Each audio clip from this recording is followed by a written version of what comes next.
A few weeks ago, while filming footage for a future video in a remote part of southwestern Saskatchewan, I had the pleasure of meeting 4 locals who were visiting the same haunted spot that I was.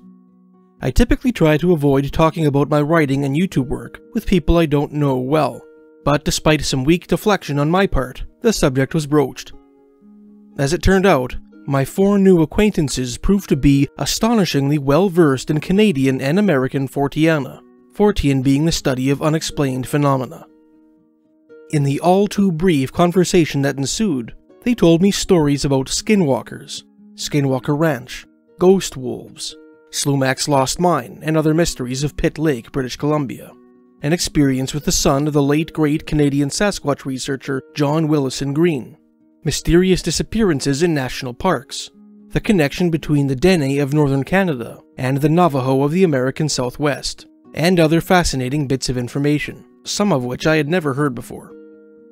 I quickly learned that one of my new acquaintances, who asked that I withhold his name, had actually seen a Sasquatch while working near Harrison Hot Springs, a town colloquially referred to as the Sasquatch Capital of Canada. A native of Belgium, he had never heard of the Sasquatch prior to his experience, and was astonished and disturbed by what he saw. The following is the story of this gentleman's encounter as he related it to me, published with his permission. So, I came to Canada in 1968, and I was 14 years old.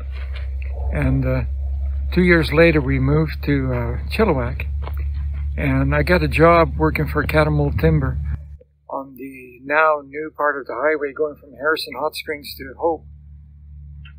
In those days it was just a gravel road for logging trucks and nobody really lived there. We were burning slash so that the natives could grow corn. But we'd been to work about a week or so into the summer, and one morning I had to drive the company truck, and we had 2 people. My neighbor who owned the company, his son was sitting next to me, and a whole bunch of natives in the back, earning beer money.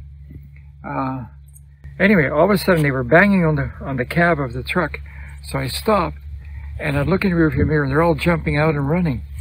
And I said to Harold, sitting next to me, "What are they saying?" He says, "Sasquatch, Sasquatch." He said, "What's that?" So they pointed ahead, and about 500 meters ahead, there was a big thing standing on the railroad tracks.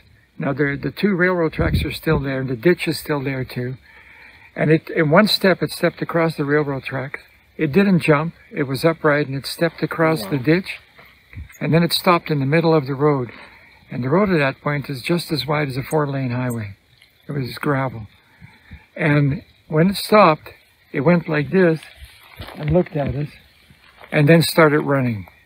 And Harold says, hit the gas, let's go see it." So we did. And then we got to the spot where it ran in the bush. And we split up, the 3 of us, a few meters apart, looking for signs. And about 5 minutes into trying to find this thing, Harold says, "What the hell are we doing?" So we went back. Now, how big was this thing? I would say it was, quite a long distance away. It was about at least 7 feet tall, maybe 8. It wasn't afraid, and I don't ever want to see that thing again. So that was my introduction to the Sasquatch, because I didn't know what they were or whatever. It wasn't a bear, because a bear would have gone on all 4s to jump across the ditch. It wouldn't walk on its hind legs across the highway. And it was way too big to be a bear even standing up. So, that's it. I've never seen anything like it since, but I don't want to. Thanks for watching.